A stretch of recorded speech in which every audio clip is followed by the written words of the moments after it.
name's Alicia, I'm 46 years old. I grew up in Padstow. My name's Alex Day. I am 48 years old. I live in East Hills. I moved into this area in 1987. So my name's Amanda. I'm Amanda Gallia. I live in Chipping Norton currently. I grew up in Chipping Norton. Lived here till I was about 21 and then moved around several areas in between. I've lived at East Hills, lived in Revesby, a couple of different places, been to TAFE in Bankstown, I've done counselling in Bankstown, so yeah, I've had quite a bit to do with the Canberra-Bankstown area over the whole of my life, pretty much. Hi, my name's Brad Cauldron and I grew up in the Punchbowl area of the Canterbury-Bankstown district. My name's Bob, that's not my name. Grew up in the Greenacre area in a large family, poor, low socio-economic sort of household, poor family. Violent upbringing with the parents. I was always protected by the older siblings. An Australian-born Lebanese. I'm white and my family's all dark, so they look Lebanese, I look Australian. And Australians knew I was Lebanese, the Lebanese thought I was too Australian, so I didn't really belong anywhere in school. Okay, my name's Millie Brew. I am a long generation from Bankstown. Grandparents, parents, great-grandparents, the whole shebang. They've been here for a long time. Hi, my name's Bryn. I used to be the queer officer at the University of Western Sydney's Bankstown campus. My name is James Wilson, I'm 28 and I live in East Hills. My name's Karina and I come from, I grew up in the local area, so I grew up over in Picnic Point and now still live locally. Well, my name's Morris. My family moved into the Bankstown area in Panania when I was about 5 years old. So I spent basically all of my childhood, teenage years. I ended up moving out of the Bankstown area at about 17. So I had a good childhood around Panania. Came out when I was 16 to my parents. Which was quite young back then. It was 30 years ago this year. Back then when I come out, there wasn't a lot of gay people around. There was really nothing, actually. I think the only thing that was around those days was a newspaper called The Star, which I was told about by my uncle. I've got a gay uncle, he helped a little bit. It wasn't until I hit around 18 that I started playing indoor soccer at the Revesby YMCA. That's my first experience with other gay women. They are the most masculine women I think I've ever seen in my life. They're a team of gay women, and they ended up representing Australia over they went to America, and apparently they broke about 8 of their soccer balls. That's what their power kicking them. So from that I thought I'm going to have a very lonely life because I wasn't attracted to butch women. I came from Marrickville, so it was a bit of a culture shock for me to move out here, and especially to East Hills, because coming from Marrickville, very culturally diverse, multicultural. My family was out here. I had an uncle who lived in Picnic Point, I had another uncle who lived in Chester Hill, an auntie who lived in Greenacre, and I had another auntie who lived just down the road in Cabramatta, and another one who lived again just down the other side of the road in Blakehurst. And I had an auntie's uncle in Campsie as well. So my association with the area growing up was quite significant, really. I spent a lot of time around here. I love Chipping Norton. Like, I very fondly refer to Chippo as God's country. I loved living in this area, and that's why I came back here to raise my son. It was full of family, full of friends, full of, it's just a beautiful neighbourhood, lots of community. I love the suburbs, and people say to me all the time, who live in the ghetto in Newtown, why don't you move out here? I'm like, I couldn't raise my child out here. It's not the family suburb type thing that I grew up in. I grew up in, southwest, and whilst it hasn't always had the best reputation in terms of, treatment of gay, well, not even treatment of gay people, I suppose they're the stereotype of, the southwestern suburbs. I love it out here. I certainly love it for raising my son and for giving him, all the, you know, the childhood with the, you know, the backyard and the running around, which I don't think you can do in urban centres as much. I didn't, my brothers and sisters all played a lot of sport, a lot of soccer. I wasn't so much into that, but I did get into gymnastics as a teenager, so I did a fair bit of gymnastics around the local area. I was in a band that was, joined a band when I was 11 years old, and it was an initiative of the Moorebank Library, or the Moorebank Community Centre, which has the library affiliated as well. And I'm a singer and a musician, and so at 11 I decided that I wanted to join this band, and we actually played like quite a few gigs. Like we'd get some pretty good, decent gigs. We'd sing at we've sang at you know, New School Fate openings, and big Liverpool City Festival happened in 1989, you know, where I got to share a stage with people like Wendy Matthews and like, you know, so we got some pretty decent gigs, and we'd play all around the place, Basil Plaza, and yeah, lots of different places. So that was really cool. Played netball around here and at Bankstown, and my sisters played netball as well. And yeah, my main thing was music. I grew up in the 80s there, where at the time there wasn't a lot of support, or there were no groups, there was no help for anybody. I was lucky enough to have parents who had a lot of gay friends due to the fact that they were in the dancing community, and I was babysat by gay couples. My cousin was an openly gay woman all her life, so I always had the support and acceptance of people, for those who, you know, suspected that I was gay or knew that I was gay, and I never really had any problems on the home front. I guess the upside of living in this area is that you're not constantly bombarded with, you know, the idea of what it is to be gay in modern society. Although I think that's changed a lot even in the last 10 years. But like you're not bombarded with the idea that you have to go to, you know, a nightclub to be gay, or you don't have to listen to Kylie music, although you could listen to Kylie music here, but like you know, you don't have to do all the stuff that is associated with being gay out in the suburbs. The downside is if you like that stuff, then you can't go and do it quickly. Broadly, it's a nice area to live in if you don't like the hustle and bustle of the city, or expensive prices and stuff like that.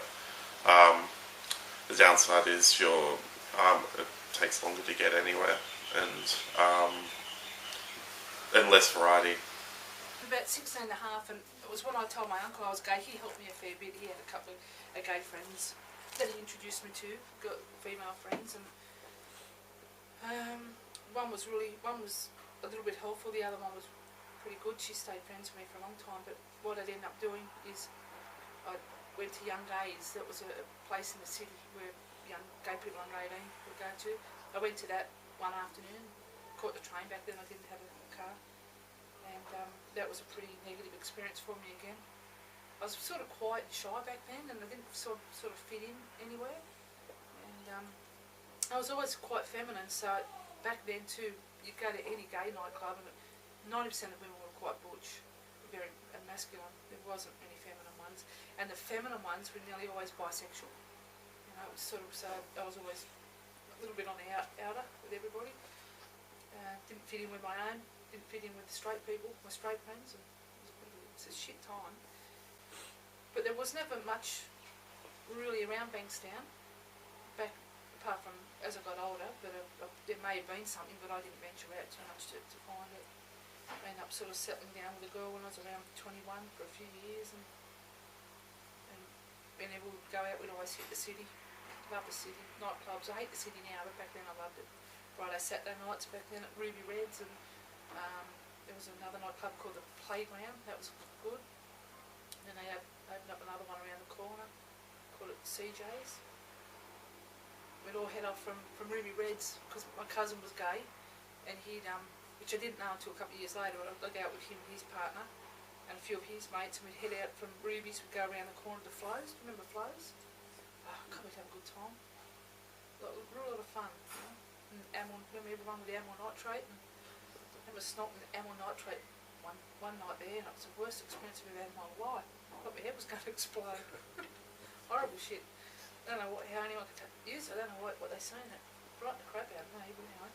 I grew up in Picnic Point back in the 70s and 80s, and it was a gorgeous area to grow up in. So I remember it being an area which was surrounded by bush, so you could kind of get out and I guess I was a free range kid.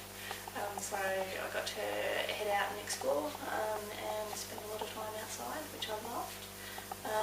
So yeah, grew up and went to school in the local area as well. So I went to school over in Panania and also Tower Street, and went to high school a little bit further afield, but still over in this side of Sydney. And I started coming out when I was in high school. So when most of my friends were dating guys, I kind of realised I wasn't particularly interested. I had a couple of boyfriends at the time, but realised, I guess, that my feelings were a little bit different from my friends. But I still hadn't actually put a name to it at that stage. So I don't remember ever, like I'm sure that there were other gay and lesbian people floating around at the time, but I just didn't associate myself with that label, with anything. I just thought I wasn't interested, and that's okay. I kind of got to the point where I figured, well, I was just going to be single, and that's okay. Kind of acclimatised to that. And then that changed when a couple of my friends came out to me, and that was when I was in year 11, so around 15.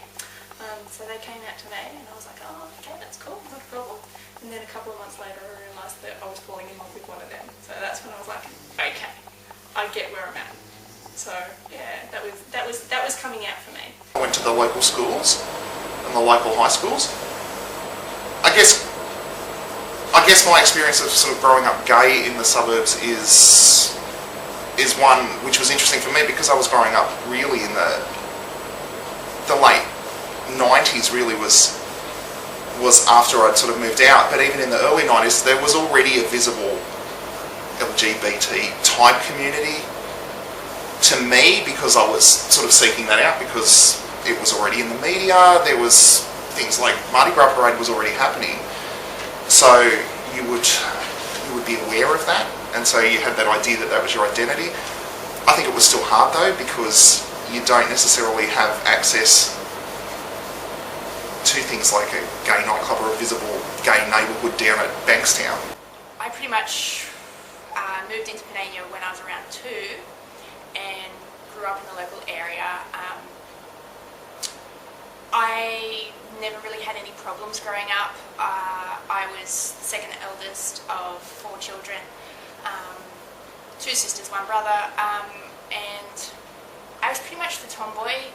Given the choice, either hang out with the boys or hang out with the girls, I always chose the boys. Never really had any negativity towards me. A lot of friends, parents and that were quite supportive, knowing the fact that I was one of the boys with the boys, so I got to hang out with the boys, go to their houses, do those kind of things. And my mates never really questioned it. I never had any problems with it in my early years of life. Then entering high school, went to an all-girls school, so that was a little awkward for a while when I discovered at lunchtime they don't play soccer, they sit around and talk. So that was a new thing for me, understanding girls' perspective on a lot of things. But I still had my sports on the weekends. After school I would still hang out with my guy friends. And I found a good medium between my life as... Probably started noticing my sexuality during high school, mid-high school. Not an option to come out.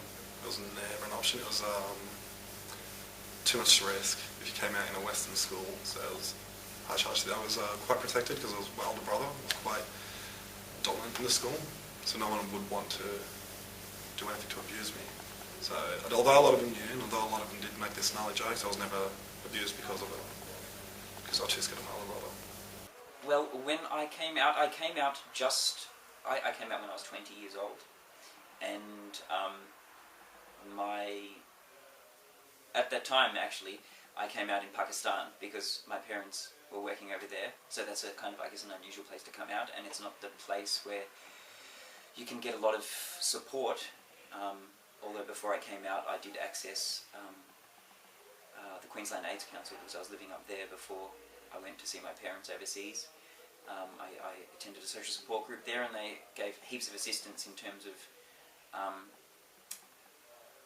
ways of coming out and coming to understand yourself. So I came out to my parents, and that was an interesting experience. I felt I was very anxious before I did it, and I felt great elation after I did it. It was a very exciting time. It was a very exciting period of my life, and I felt like I was being true to myself, and I was getting it out there. My parents, I felt, could have been. I would have liked it if they had been more positive. They weren't as bad as what some people's experiences are, and they've slowly come around to understand me better and become a part of my life in terms of my partners.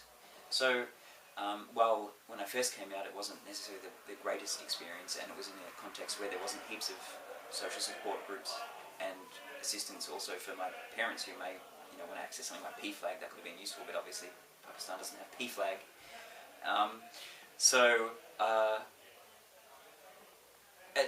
While it was, I guess, a little bit rough in terms of my relations and with my parents and my sexuality, it took a little time, and my parents have met various boyfriends of mine, and they've kind of come around to understand me.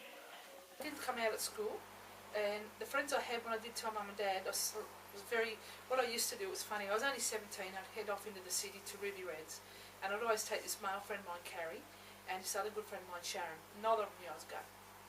I mean, they knew it, but I hadn't actually told them. I always said I wanted to go to the nightclub there because I liked the music, and the whole time they knew it. When I actually ended up telling them, I said, oh no shit. So they were fine. Look, I used to not tell anybody, and it's a long time ago now, just trying to remember. I ended up playing soccer when I was about 15 actually, in a ladies' side, and they were all straight actually. But I never told anybody. Actually, when I did start coming out, I was about 16. When I started telling people, I was about 17, and I was still in that same ladies' soccer team, and I've been playing with them girls since I was 14, 15, about 4 years. And a lot of them quite a few of them went quite funny with me, and I knew there was a lot of sniggers behind my back. I definitely know. And one friend of mine who was a good friend at the time, Gail, I was told that she was bagging me out a lot behind my back. And I've copped that all my life, that sort of behaviour anyway. I think, I don't know, it's,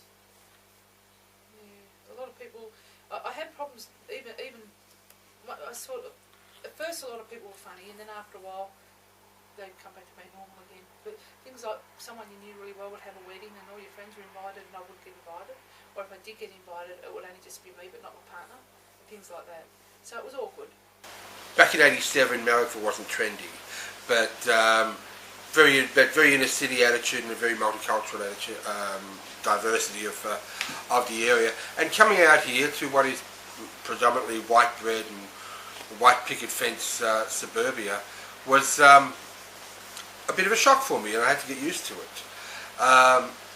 But yeah, I've been here since '87, and I have gotten used to it over the years, and these days I actually love it. I love living out here. I love the fact that it is a quiet little area. Nature reserves, the river, small little shopping centres that are around, but the big ones aren't that far away in, say, Bankstown, Hurstville or Liverpool, even Roselands. Even though every now and then I have this urge to move, I haven't acted on it, and I think that's because I am quite comfortable.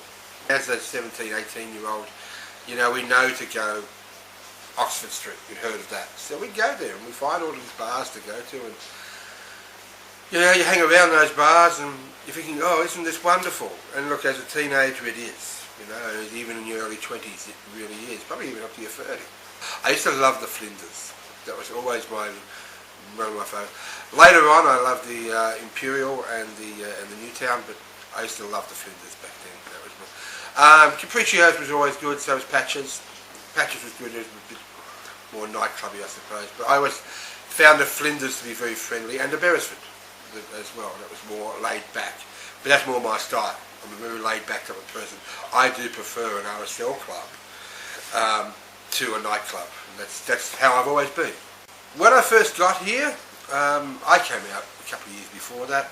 I came out when I was about 17. Yes, 31 years ago. It only seems like yesterday though, you know, that's the amazing thing. And you know, in 1980, in Marrickville, I don't know if it was that big a deal, to be honest with you. I sometimes wonder if it's more of a big deal now than it was back then. But back in 1980, it was, you know, still illegal to be gay, you know. There were no real services, or none really advertised anywhere, and you know, or covertly advertised, you know, if at best. I knew I had same-sex feeling attractions from the time from as early as I can remember, from the time I was probably about 3 or 4. And all my early sort of, you know, experimentations were always with girls. But I was very, very strict, strong Catholic. So, growing up as a child was a pretty normal upbringing for me. I was very much into swimming, and then eventually into the Ironman circuit on the beaches out in Sutherland Shire. I became a full-time Ironman there for a while, and was very much involved in sport. And it was through meeting somebody at the school that I got involved in the sport, and that became a very, very big part of my life. So I didn't just have the influence of the Punch Bowl area to grow up in. I had many, many suburbs all over Sydney and even interstate to grow up in, and had a very wide and varied life in many communities. Well, I'd say especially in East Hills. Like Bankstown is quite different to East Hills. East Hills is probably within the Canterbury Bankstown area, probably one of the more homogenised areas. And even if you include Panania within that, or Milperra, or well, not so much Milperra, but like this area, it's very very white, very middle class, very, you know, it's just how it is here. But if you go over to Bankstown, of course, it's very diverse in its culture. It's funny. So I've come back to the area because it feels like home, but then most of my life is still out of the area. So I work a fair distance away, so I don't actually get to spend that much time here. But I've got some close friends in the local. I guess I came out when I was a teenager. So and my social networks were much more high school. So high school friends. So it wasn't that. I didn't know of any other networks, and like I said, I didn't even know a name for my own sexuality until, like, it just didn't occur to me. I remember my friends. They kind of one of them found Lottle and came to school with that one day, and they found the bookshop on Oxford Street, and came to school with a book of coming out stories. And that was pretty much it. Even after I left the area, you would still see things like the Canterbury Bankstown Gay and Lesbian group, and you would see that would be getting active support from the council, which indicated that there was a place for you. So you have happy memories of your childhood, for me, because there was already a commitment to diversity, which gets talked about a lot now. It wasn't necessarily spoken about in those terms before. But you could see it was emerging in that way. So that was a good place for me to grow up. Never really thought about the gay thing as a child, or pretty much into my mid-teens, until, you know, I discovered girls, I guess. But I went to a fairly small primary school where I had the chance to do the things where I got to play on the soccer team. I was the first girl to do it, and there was a bit of, you know, controversy around it and stuff like that. But I had a very accepting school. I was stubborn. I didn't want to wear the girls' uniform. So I wore the boys' uniform, and that was accepted. There was one kid in a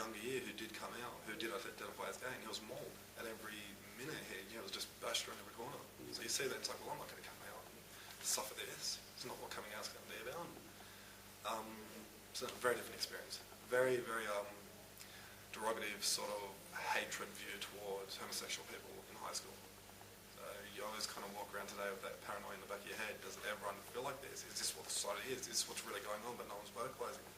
I had no interest ever coming out to my family. I thought, you see the reaction to them seeing homosexuality on TV. So there's no way in hell I'm coming out. I was quite flamboyant growing up, and it was always attacked in my family. It's like, why are you being such a girl? Why are you acting like this? Man up, man up. So I'm like, okay, they don't understand homosexuality, I'm not coming out.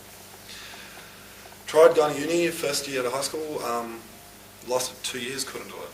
There was just too much going on, trying to deal with my sexuality, exploring the gay scene, and then living another life. When you walk home, when you walk back into the western suburbs, you're this Muslim gay man again. Walk out, you're this loud, gay, proud bloke, and then you have to put this facade on when you come home. So there was conflict within my own self that I wasn't dealing with. So left uni. Thought I want to go into the city. I'm just going to go to the city. This is where I belong. This is where people accept me. So got a job in the city. I was probably there for about a year where I was really starting to accept myself, and I did not have an issue with my sexuality at all. But eventually I did find a little group which was called Changes. It was based out at Riverwood. And I went over there, and there was myself and the coordinator there. That was it. And we met at his house. Do you think this was a real group or I had my suspicions at first, but it was a real group. It did turn out to be a real group. If nothing else, it gave way to eventually became SWAGS, the Southwestern Area Gay Society, I think it was called. It led to that, which was a good thing. And that lasted for a couple of years, and then it just folded, basically. I think partially for lack of interest, and people had given up on money and it probably lost its direction a little bit. When I told my parents at 16 that I was gay, I think my mum didn't believe it. Dad wasn't too bad, probably because his brother's gay, so he had a little bit of an understanding, and I think he sort of could pick it with me, I don't know. I was walking around with a chip on my shoulder for years, and he ended up grabbing me one day and saying, what is wrong? Tell me what, I don't care what it is, I don't care if you've got two heads, what is the matter with you? And that's when I said, well, I'm gay. It was like a bit of a relief for him, I think. But Mum never accepted it for a long time. I was her only daughter, so I think she always wanted me to have that white wedding, and she tried to put a little bit of guilt on me for a while, but it's not going to change it. And I ended up about 2 years after I told him, I had my first girlfriend. She was the biggest mistake in my life, and I'm really, when you do things in your past you wish you could change. It's one of those things. If I see her walking up the street now at home, it's just really embarrassing. My brothers were really good, 2 older brothers, and they were fantastic. I think it's because my dad was so good that my brothers took it so well. I think had they, I don't know, I can't really speak hypothetically, but no, my brothers couldn't fault them. It was funny, it was only about 2 weeks after I told them, we went to the Bankstown Trotting Club, and they had a show on, a dinner show, and we all sitting down eating, watching these dancers all up, these female dancers, and they're flinging their legs and all that really attractive women. And my brothers turned around to me and said, hey Alicia, he said, you're cracking a stiff flat. Fuck off now. But that was his way of letting me know he was alright about it. Everyone just cracked up laughing. I thought it was great. Eldest of 7 children in a very big Catholic family, and so I knew that I was very much brought up to believe that it was wrong, that it was disordered, that there was something wrong with it. So I was always attracted to men and or to boys, from a young age as well. So I kind of figured, all right. So I ended up as a teenager sort of going more towards, the boys' side of things because I felt like, I could. And I felt like I was one of the lucky ones in that, I guess, that I was bisexual. I thought, fair enough. But I always had a much stronger feeling towards women, and sort of came out as bisexual to very close friends, no family or anything, when I was 18 or 19. And and then ended up, you know, doing a few more heterosexual relationships, and then had my son in one relationship, and then that relationship dissolved when I was pregnant. So from that point on, I was probably the nail in the coffin for that side of things. I became the queer officer at the University of Western Sydney because there, well, partially because they needed somebody to do the work, and we had a kind of a very small collective of gay and lesbian, intersex, trans, bi young people that were from the suburbs in that region, and I thought that it would be a good thing to take up that role and kind of work with community in the region and link in the community and work with the students and promote some of the services and build the collective so that we could have a kind of vibrant queer presence on campus. I was doing work as the queer officer and studying at Bankstown UWS for the period of 2005, mid-2000s. I was doing a Bachelor of Social Work. I tend to go into the city for most of the stuff anyway, because it's a central location, despite the fact that it would be nice if my friends came out here and visited. The fact is most of them don't, and they're not unlikely to, because it's a fair way if you're used to living in the city, or if you don't live in the city, coming from Hurstville or something, and you're coming by public transport, it can be a bit of a pain. A really close group of friends in high school, and I don't remember it ever being something that was really, wasn't ever something that was spoken about, but it wasn't something that was spoken about because it wasn't an issue, and that was really nice. I had one friend who, when I actually sat down and talked to her, her response was, "That's fine, but if you don't," what was it? "That's fine, but as long as you don't hit on me." Did a lot of things on the river and stuff like that, always out on the weekends with the boys, camping and stuff like that. As I got into my later teens, discovering girls and you know, developing certain relationships, I knew that I was gay. I didn't want to come out at a young age, only because of certain situations where my girlfriend at the time felt that it was too pressuring for her and her family situation. So I kind of just stayed myself. I never really had any problems with the situation. Everyone around me was fine. You know, school life, my friends. My brother found out. He was quite a homophobe growing up. He found out because I was smart enough to leave to... I don't know if I should be saying this online, but I was smart enough to leave stuff on a family computer. In that time, I also got into a relationship when I was 30. That was lasted for about 6 years. So, it was with Brad, and that was good. You know, that was good. That was pretty much my life in that time. Was going to work, and, you know, being in a relationship, and looking after the house and the family. And also, my parents were getting older at that stage, so I was spending a bit of time looking after them, especially my father, who was quite unwell in the latter years of his life, and I spent a lot of time looking after him as well.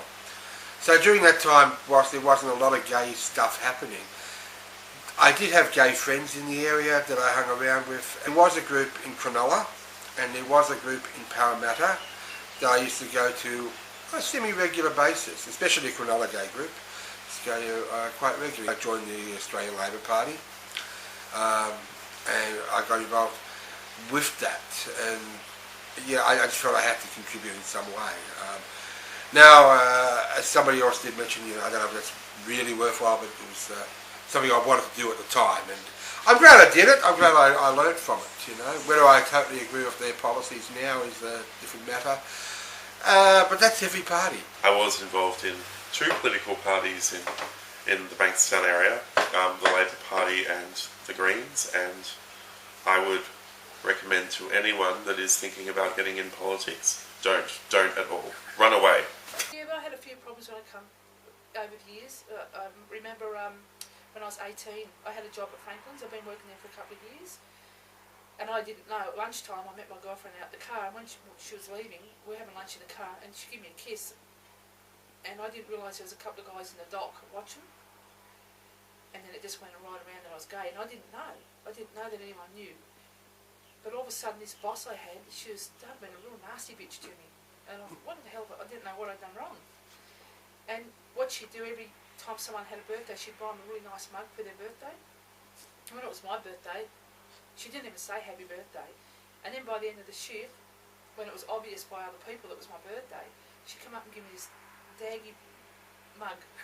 It was just like a shitty mug, you know, just a blue mug. Oh, thanks for that. Yeah, she was a nasty bitch. And then I started getting told that they knew I was gay. And the next job I had up there, I was a delivery driver, and none of them girls ever knew. I worked with all there was a lot of people out there, guys and girls, but there was a few girls there become good friends with mine, just work friends. We'd go out occasionally to after work, but they didn't know I was gay, and I wouldn't tell them. Just for fear of rejection, and that's not a nice feeling. The older I got, the more independent I became, the more I didn't give a stuff about what people thought. But when I had to rely on these people for reasons, couldn't afford to lose them. You know, you're only young. It's like your family telling your family, it's that big risk. But I think I only told my parents when I was so young, because I was 16, but I was a lot mature for 16, and I wanted to have a partner, I wanted to get out and meet people, and wanted to find other gay people. And what I was scared of is I was going to meet somebody, sleep with them, and then they shit themselves and run home and tell their mum, and then their mother tells my mother. And that's why I told my parents while I was so young, because I didn't want them finding out through someone else. Because I came out when I was 19, and also I didn't grow up in this area. I grew up in Epping, which is a very different. Well, it's not very different, but it's quite different in the. I keep throwing in those adjectives. It's just different. It's not very or quite different. It's just different.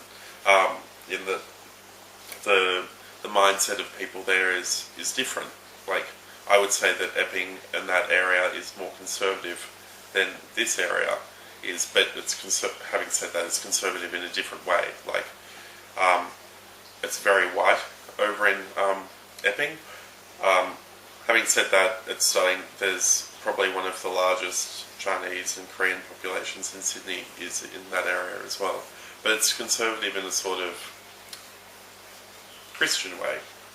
But because the majority of people there are white, it has a very white sensibility. And so my parents found out that I was gay, and they didn't care.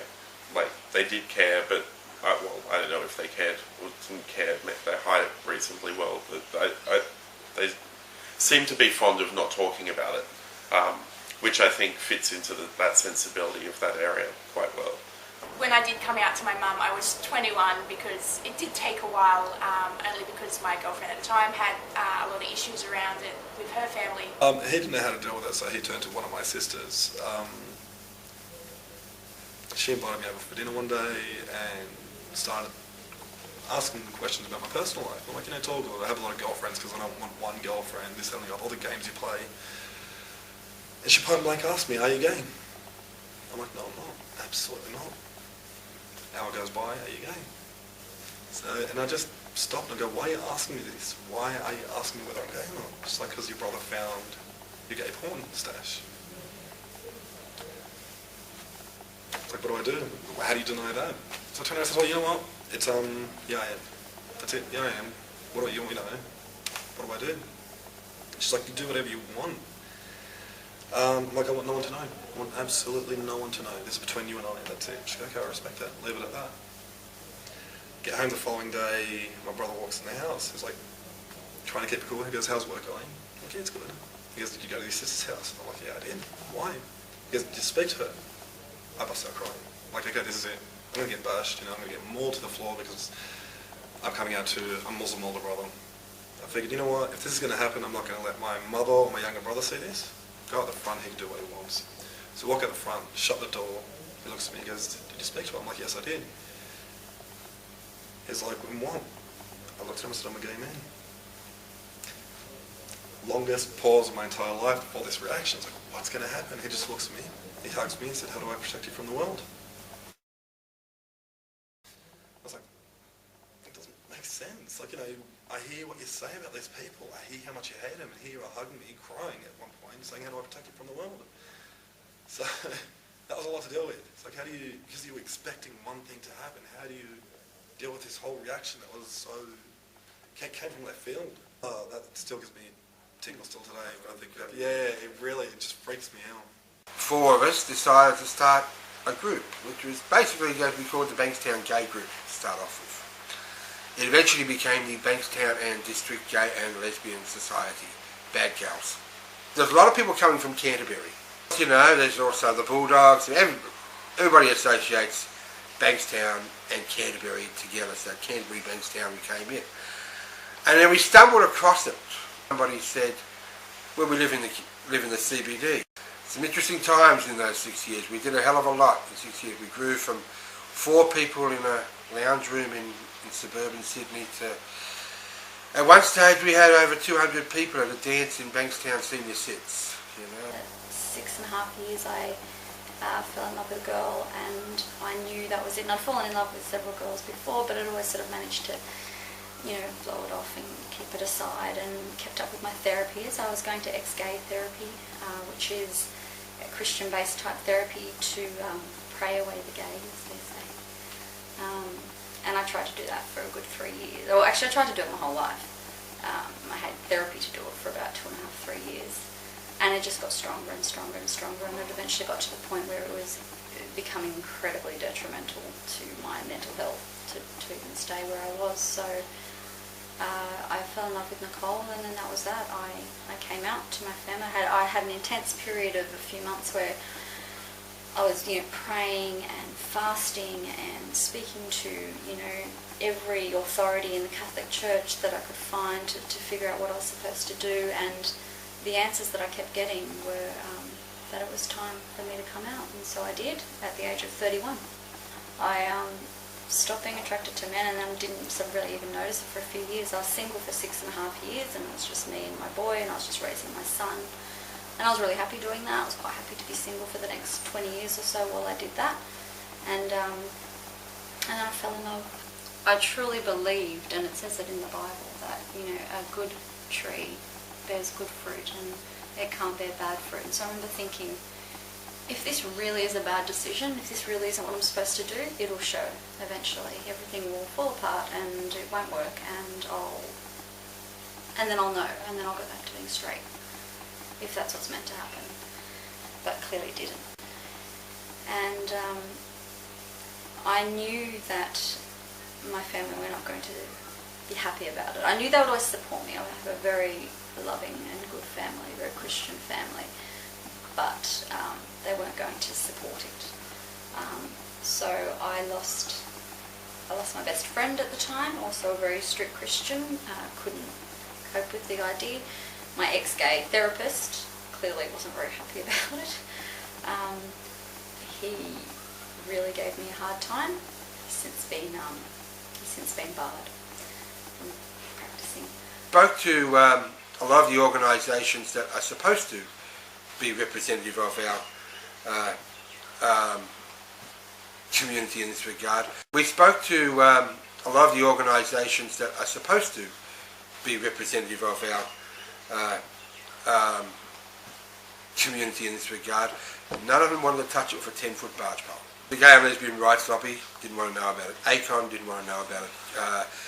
Gay and Lesbian Business Association didn't want to know about it. Mardi Gras didn't want to know about it. Why they didn't want to get involved?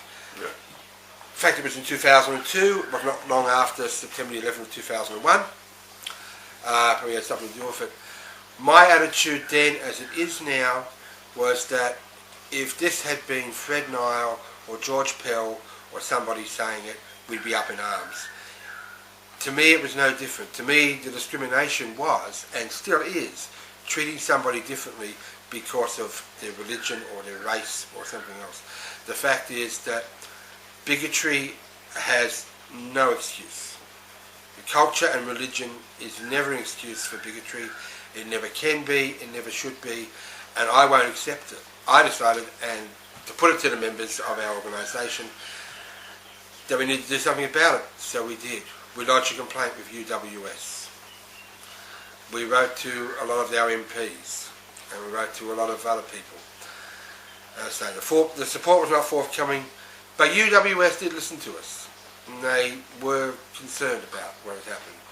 They suspended Hannah and Dover, and they asked for and launched an inquiry into why this was allowed to happen. And to the best of my knowledge, no lecture like this has ever happened again. There are gay students at UWS Bankstown who need to be protected and need to be able to learn in a safe and protected environment, and we did something good there. And we got a little bit political in that we stood up for ourselves. Some people thought that was too political. Basically it wasn't party political. It was political in the fact that, if you want to call it political, we stood up for ourselves. When we first started the CBD, we went out there and joined councils, interagency committees, and went to their community planning workshops and got involved in all that, and we started meeting other people and all the rest. And we decided to go further with that. We met some wonderful, wonderful people, I've got to say.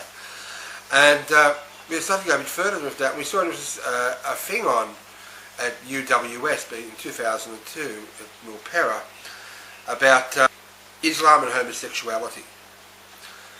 And we thought, okay, we'll go and see what this is about, and see if we can do some networking. That was actually the naivety of us back then, was the networking. When we got there, it was extremely homophobic, the commentary. Organised by the Muslim Students Association at UWS Bankstown. Hannah and Dover was the key person there, I believe. And there was also, they had Sheikh Shadi and Kazar Trad were giving speeches at this lecture. And a lot of that stuff is online, you can check it out. But it was vehemently homophobic, basically. And there were some horrible, horrible things said in there, which I'm not going to repeat here, but they were quite horrible. But I left there and I was quite angry, and I spoke to a few other people about it, and they were quite angry. Within our organisation, they were angry too. And those people that were with us. And then we spoke to our membership, and again, our membership were upset and hurt and angry. And so we decided we had to do something. While I was career officer, we built the collective. We got quite a number of people involved. We also reinvigorated the Pride Week, where we celebrated essentially all the facets of being queer, and we put out information and things like that so that people could access stuff that they might normally have access to out in Western Sydney. We had a few stalls on, and it hadn't happened for a number of years, so just a few of us got together, and I kind of led that, even though I was the queer officer, and that's kind of what we do, and had information of local social groups in the region, such as CBD. We had information on various religious groups, religious perspectives on sexuality, because some people aren't aware there's a diverse range of perspectives out there. They only hear some of the more fundamentalist right-wing perspectives. So we had info stalls on that. We had safe sex information, and we had PFLAG and various other kind of organisations that might be useful for young people who might be questioning their sexuality, or who weren't questioning their sexuality, knew that they were gay or lesbian or queer, however they identified, and but may not be aware of some of the services and social groups that are around. Well, the project was really good in that we got lots of support from various organisations in the region and from outside the region. We had people coming in from the AIDS Council of New South Wales. We had people coming in and supporting us from the Metropolitan Community Church. And we had local social groups such as Canterbury Bankstown District Gay and Lesbian Social Group coming out. So it got the message out there well. We had a barbecue, lots of people got involved and found out about the collective and found out about information. Of course, sometimes these things, sometimes not everyone's happy with them, especially if they're not necessarily used to having them. As I said, it was the first Pride Week we'd had in UWS Bankstown for a couple of years, as I understood it. And we had information for various religious groups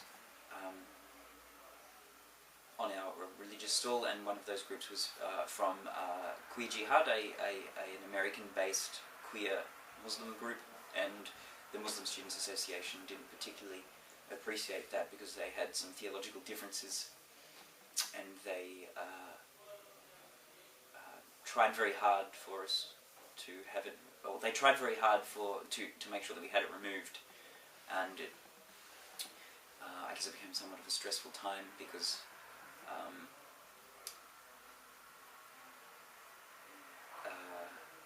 some of the, given UWS is spread over a number of campuses, and each campus has a different collective of people for the Muslim Students Association as well as the queer collectives. They called in a number of their people, so we had a large number of annoyed, I guess what you would call conservative, of a conservative religious perspective, because there are a number of Muslims that are not of that same perspective. They support gay and lesbian people. So it was somewhat of a standoff. But I think we worked through it, and while we weren't able to come to an agreement, we certainly were able to raise the issues, and people who may not have considered some of the religious perspectives that we put forward, they were able to see that now, and it played out in a very obvious way. It did get quite heated. We actually got death threats, and we had people barging into the student association demanding to speak to myself, given I was the person essentially in charge of running the Pride Week. But while the Muslim Students Association were able to bring in their allies, queer people have a lot of allies as well, so we had the involvement of the gay and lesbian liaison police officers supported us. As I say, some of the local social groups such as CBD, and Alex Day from CBD came out and assisted us.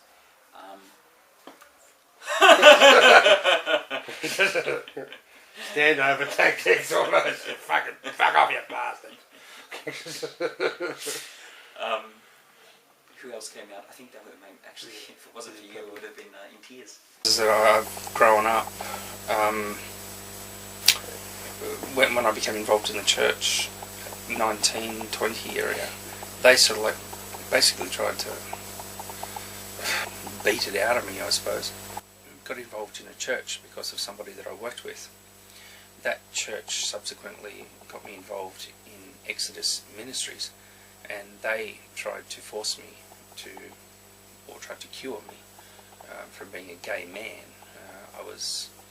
I call it now brainwashed into thinking that I was sick, or there was something wrong with me because of my being gay. It was mental and physical torture on their part. There is a large, much bigger, because they just outnumber the Muslims. Like, because Muslims only is less than 2% of the population, and Christianity is about 70%. The persecution we get from Christians is much higher and much more in your face. It's a lot better, because I think now, about 10 years ago, I went through that phase where it was trendy to have a gay friend, or, which has helped a lot. And then someone didn't like that, so they brought that saying out, it's so gay. And bang, that shits me, that saying. Oh, yeah. And if I hear someone say, oh, that's so gay, I say, yeah, no, it's not. I said, it's not big enough, pretty enough, or flamboyant enough to be gay, that's shit. Yes, you would hang out at Bankstown Square after school or on the weekends, but you wouldn't necessarily go and hang out at the local nightclub. But kids don't do that. So whilst you have this normal childhood and you have a sort of normal teenage thing, I think in some ways youth services are always hard for anyone at any level to really find something that would match, because you can have all the blue light discos in the world, but that's still not allowing for the sort of individual responses that people will have when they're growing up in terms of finding their own friendship networks and all of that sort of stuff. I think I enjoyed the ability to grow up in a sort of culturally diverse city, which Bankstown and in Canterbury had actively sort of encouraged. There was always an emphasis on the multicultural aspects of what was going on around there. So for me, I grew up Anglo-Celtic. It's not like I had any issues with dealing with my cultural identity and how that matched in with the broader society. When you saw shows like Neighbours and Home and Away, no, there weren't visible gay characters, but at least it was something that I could relate to on that level.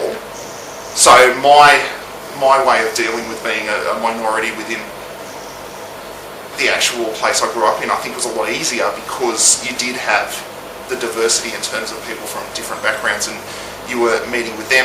And I found that actually meant that me coming out was a lot more of an easier process to start doing in high school. He asked me to choose a celibate lifestyle and not tell a single person about it. So he kept it between me and my sister. I agreed. As soon as he left, I called my other sisters up. I'm like, oh, guess what? I'm a gay man. Straight away. Both of them knew. Both of them had known for a long time. They were just waiting for me to come out. And I'm like, tell me, why keep me in this prison when you could have just spoke me out of it? It's like, it's not something you guide out, it's something that you do on your own. I'm like, yeah, that's great. I got involved in Come Out, or as it was, Rebellion. Actually, no, it was CBD originally.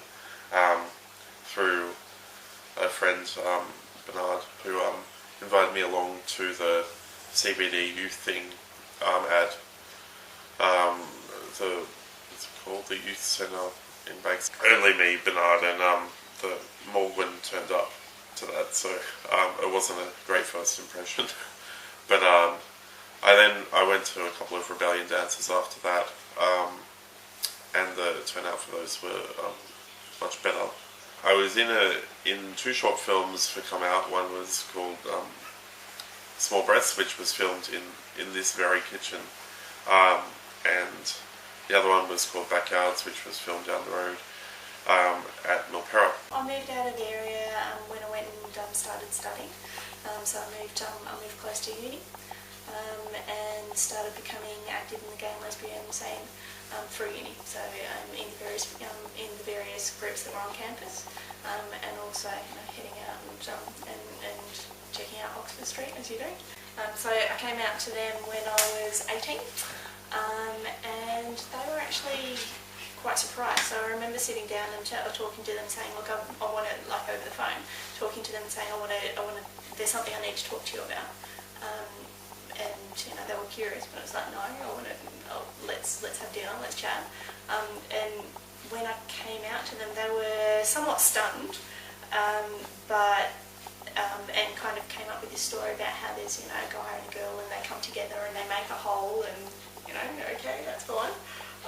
But they weren't unaccepting. But it was afterwards that I asked them, so a few months later I asked them what they thought I was going to say, and they said that they thought I was either going to say that I was either pregnant or wanted to move in with a guy.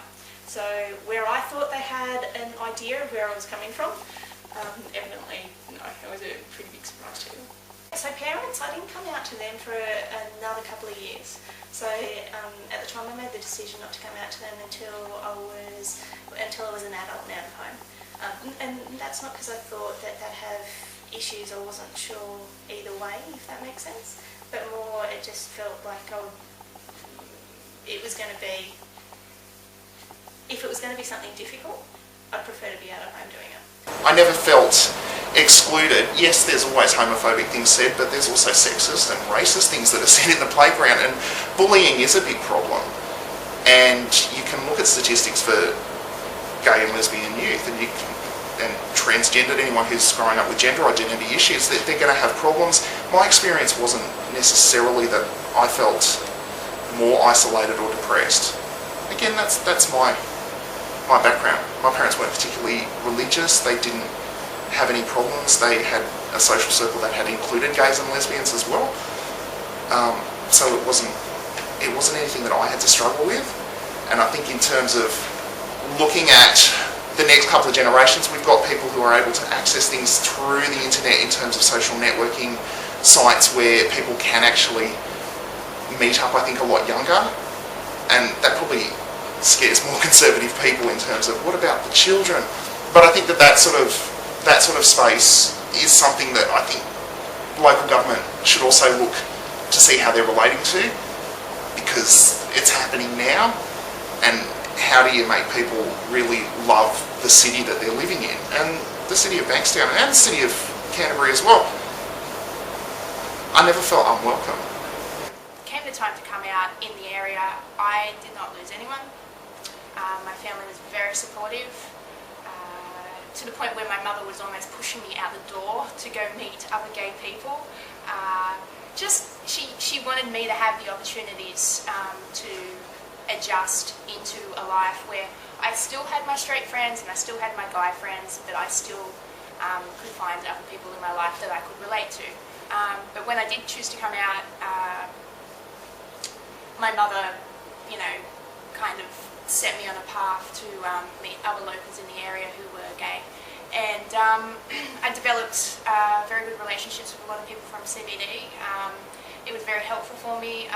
It helped me find a voice that I didn't really know I had, in the sense that it gave me pride to be gay and in Panania, just to kind of feel like I had a uniform on that someone could now see, and I wouldn't be ashamed of it, because although I was gay, a lot of the time I was just the tomboy. So yeah, it was really good to kind of have that venue, to have that ability to vent about all different situations growing up, and also like local situations. So we thought, okay, we went to a mum or my younger brother. End up going to a family dinner, and I walked in the house and there's no in-laws there. There's no in-laws within those kids. I thought, this is weird. What's going on here? And it was kind of like, not an intervention, but it was kind of like, Mel, we know who you are. We're all cool with it. My mum finds out that day, and my mum's there, and she just looks, and she finds out, and she looks at me and says, was it something I ate in my pregnancy? It's like, yes it is, absolutely. It's all your fault. Yeah. My younger brother finds out, starts laughing his head off. He's known for years because he's in IT, so he knows how to use a computer. He's just like, man, you know, I knew 5 years ago. You know, you're finding out today. After that, there was like 20 questions every time I went out with the family. I was going out, where are you going, here going out with, why is this person calling you, why are you home late? That kind of just fizzled out as time went by. That was my coming out experience in my family. We also had trouble getting stuff into the torch at one stage. There were the occasional homophobic letters, and they wouldn't let us respond to them. And eventually we got into that by, you know, contacting the Star Observer, who contacted the Bankstown Torch to ask for a question. And suddenly all of our letters appeared in the next edition of the Torch. It's amazing. We did a lot of that stuff with the old CBD. You know, I was proud of that. We were starting to really build a community within in the Canterbury Bankstown area, and I think that's important. You know, it's the people that you think aren't going to take it the best, or are going to take it the worst, that often end up shocking you. So my father, who is the staunchest Catholic in the whole family, has taken it the best and has changed so much. And only the other day he told me he's a fairly, you know, instrumental person in the Catholic Church where he works in North Sydney, and he's convinced the priest and everybody else there to have a World AIDS Day Mass, you know, coming up on 1st of December, which I'm going to, you know, obviously go to and sing at and stuff like that. Okay. Yeah, so my father's has really surprised me the most in terms of his acceptance of it, and in terms of his support for me. I've probably felt his support the most out of everyone. It led me to settle down with a woman who at the time was in the gay group. She claimed to be lesbian, I was gay, but they basically set us up and encouraged us to have children, of which I have 3, and they claimed that I would be cured from being a gay man if I was with a woman and had children. That never happened. I'm still just as gay as I ever was, but now I just have 3 beautiful daughters and 2 beautiful grandchildren. And after that, she was a really nice, a pommy lady, and she'd been married to a man and had a child, and when I met her, I think it was good for my mum, because she could see that there are gay women out there that are feminine as well, and this woman had been married and she could see the problems it caused by her trying to hide the fact she was gay and get married. So it opened my mum's eyes, it educated her a hell of a lot. And from then on, Mum was fine. Mum really liked that. Her name is Janet. She's gone back to England now, Janet. But Mum really liked her. From then on, Mum was fine. You know, we broke up after about 3 years, and my next partner, Mum liked her as well. We ended up having a couple of kids together. Got 2 boys, they're 17 and 16 now. And that relationship lasted almost 8 years, and for different reasons we broke up, and I ended up with the eldest one a couple of years later. And he's 17 now, the younger one lives with her. And then I met my current partner Tracy 14 years ago, and we got a little girl, and we're due to have another one in 3 months now. Another girl, so 2 boys and 2 girls, that's enough. And just recently, my son, 16-year-old son, he come out, he's gay. What I think will be great for Canterbury Bankstown is, I think, social support groups are a really valuable thing for young people. Services that work with schools in regions, in suburbs, because there's large centralised organisations within the inner city of Sydney, but they don't have the capacity to reach out into the areas of greatest need, and the areas of greatest need as identified by young gay and lesbian queer people out in the suburbs, in schools. They need support, and they need services that are sensitive to their experience.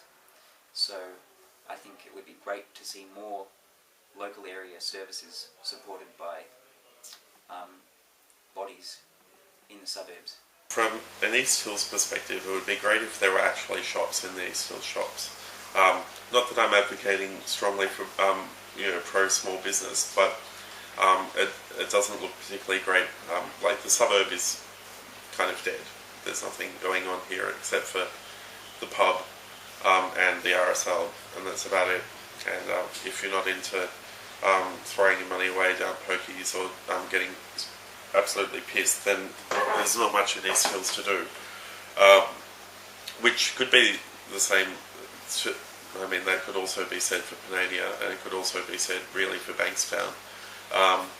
There was a move on recently that I read in the local press that someone was petitioning to put in a museum, I think, in Bankstown. Sydney has not been built as a city in the way that other cities have been built. It's a lot of smaller cities throughout the greater city. So like we have the city centre, but we have Parramatta, we have Chatswood, we have Bankstown, we have Liverpool, we have Blacktown, Penrith and Campbelltown to the extremes, and Hurstville. And, you know, for people to get out of the city, and for, you know, gays to, you know, get out of the city and be, you know, more comfortable living in suburbia, there has to, and not just gays, like everyone, there has to be a reason for people to go out here aside from just, it's not the city, because for a lot of people that's not enough of a reason.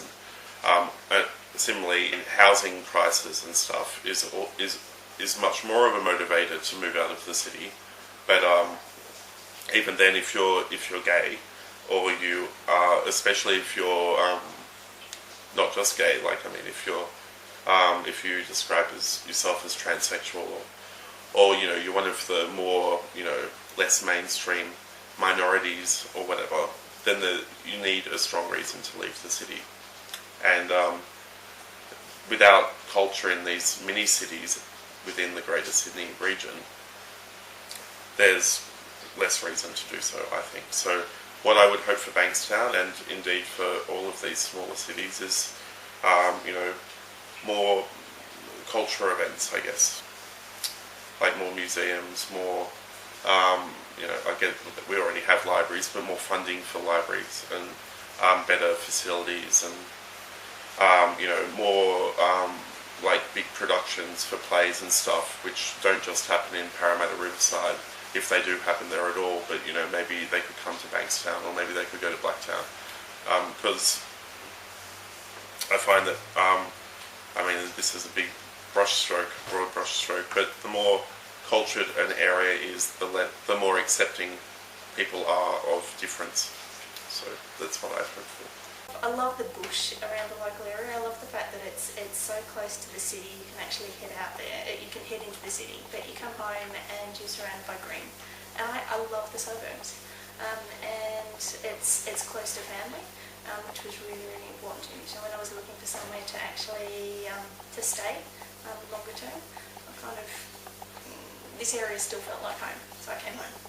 I've been to a few of the different come out events, and I'd have to say the group's pretty diverse and really, really accepting. So it doesn't matter who you are when you rock along, you're made to feel welcome. So yeah, it's a really easy group to walk through the door, and you might know anyone. You come in through the door as a stranger, but it's really, really easy to sit down and have a chat with people. And we really need people to get involved with organisations such as Come Out that are in the regions doing the work, and they'll go from strength to strength, and people won't feel so isolated and feel the need to have to travel all the way into the city.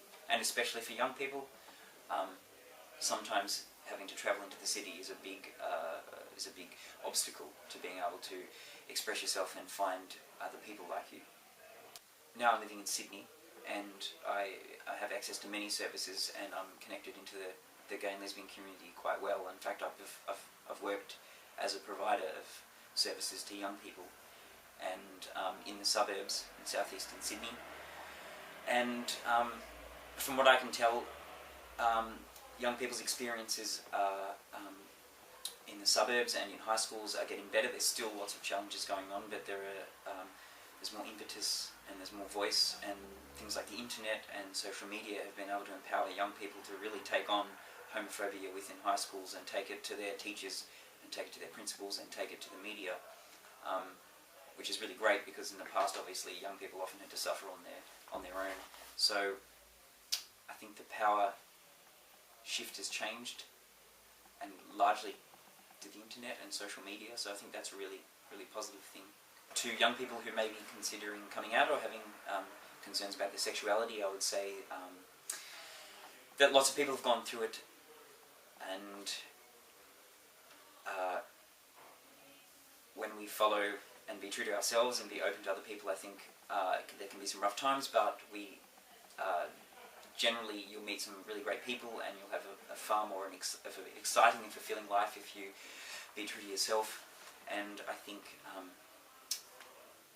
there's plenty of services and social groups out there if you're worried of feeling isolated. So I would really guarantee and encourage people to go out and do that as well, because there's plenty of people out there like you, and there's nothing like talking to others in the same situation. I just went from strength to strength. The first year was awful. It was a big depression. I had to seek therapy and went to some counselling at Centre Care in Bankstown. And they were really fabulous. Even though they're a Christian organisation, they didn't work from a premise of telling me what was right or wrong or anything like that. It was very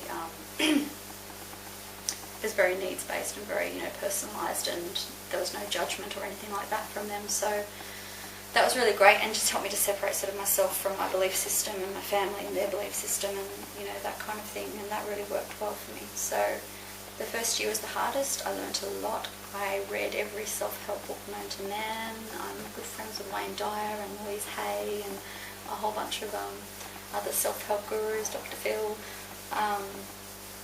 I had to do it all, and really came to a place where I discovered that the depression that I was suffering from and all that sort of thing came from the fear of rejection, which ultimately was what happened when I came out. I knew that everybody was going to think that this was the wrong thing to do, and my family did. But they've come around. They don't necessarily believe that what I'm doing is the right thing, but they always love my partners, and they're always very kind to them, and they're always very considerate. For kids coming out in East Hills or Bankstown, advice-wise, I'm studying back again at UTS, and the group of people that I've been hanging out with are all 10 years younger than I am. But they're all arguing that we should have same-sex marriage, and they're all straight, and I'm gay, and I'm sitting there arguing that it should be abolished. So I think that the dialogue and discourse in people younger than me has moved on a fair bit in 10 years. Like 10 years ago, talking to my straight friends, they'd actually be arguing about whether or not same-sex marriage should happen at all, whereas these guys all seem to be arguing for it. So I find, I'm not sure exactly what it's like for a young person in East Hills or Canterbury Bankstown coming out, because, you know, I'm sure that bullying and stuff still happens at high schools regarding sexuality, but I'm not sure that it happens to the degree that it used to. Even as I, was coming to terms with being gay and growing up, I never had that feeling of isolation. That could just be because Sydney is a large area that has a visible gay population in other council areas. I just wish that there had been, in things like local press or local media, a more visible local point for me to turn to at that time. And I think the work that's been done since I've left the area in about, 93, 94, after that, there were already gay and lesbian support groups and social networks. They were more informal. And it's been good to see councils actually supporting LGBT initiatives within their council, so that you can keep that younger generation within the council area, because it's not a bad place to grow up, and it's a great city to stay in.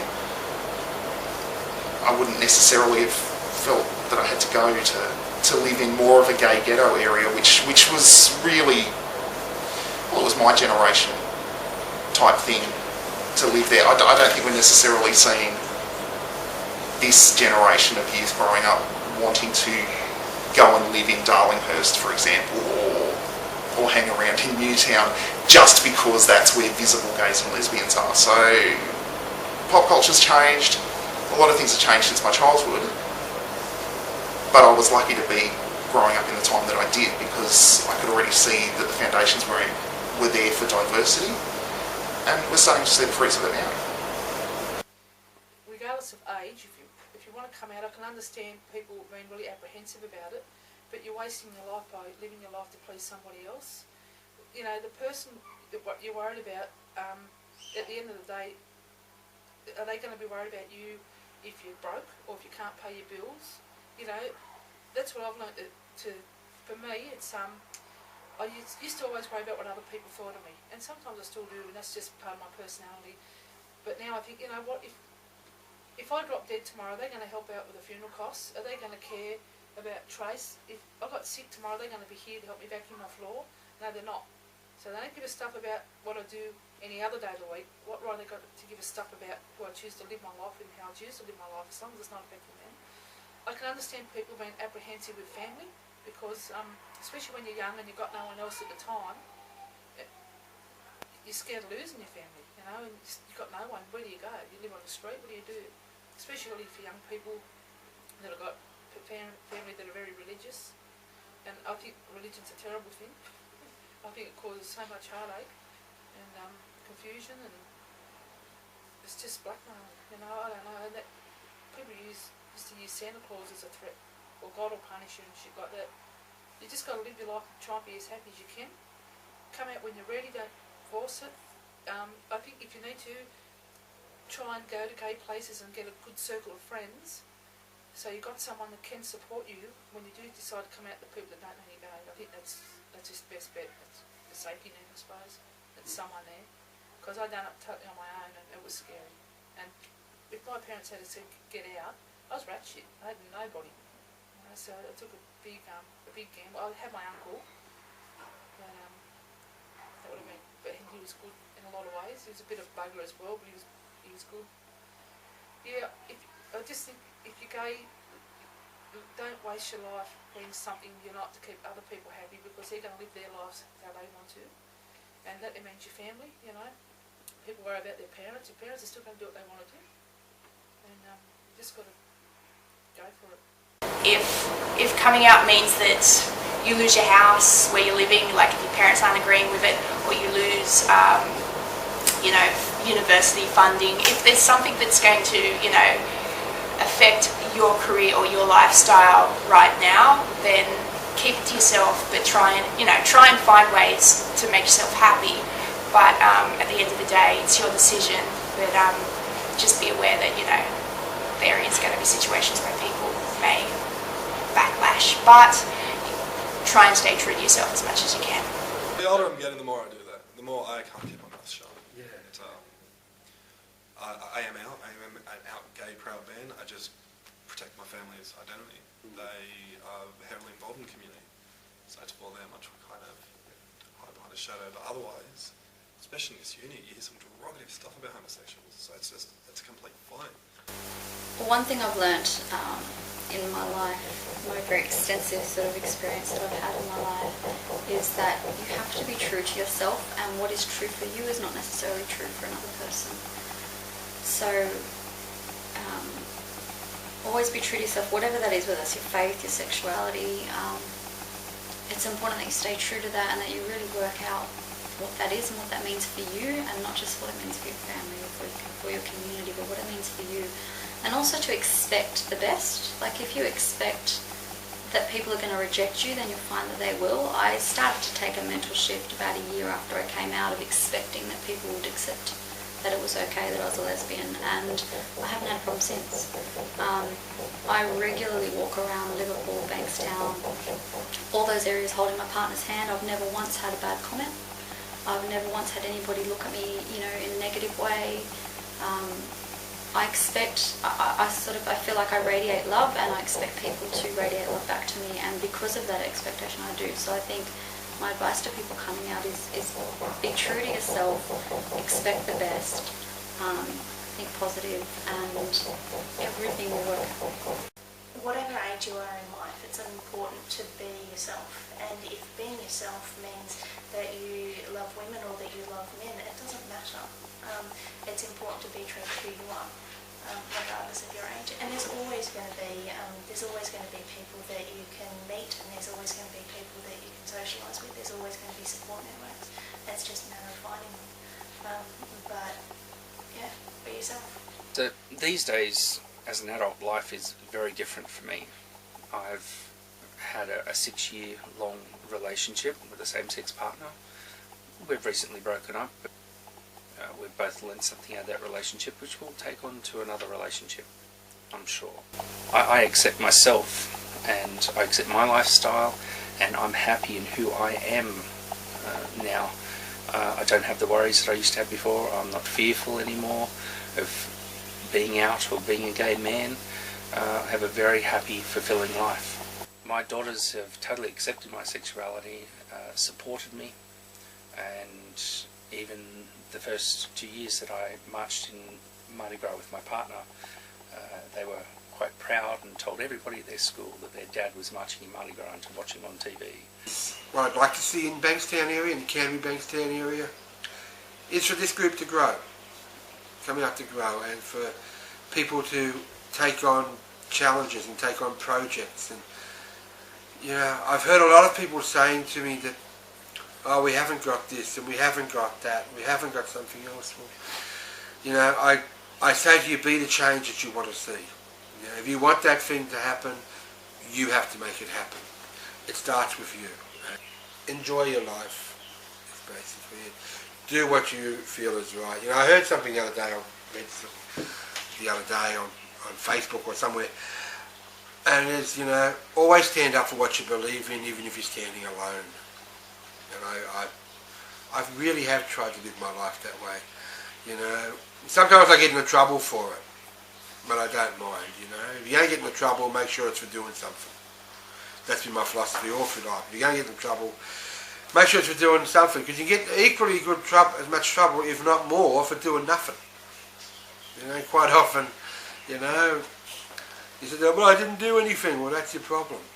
Get off of your ass and do something, I say to people.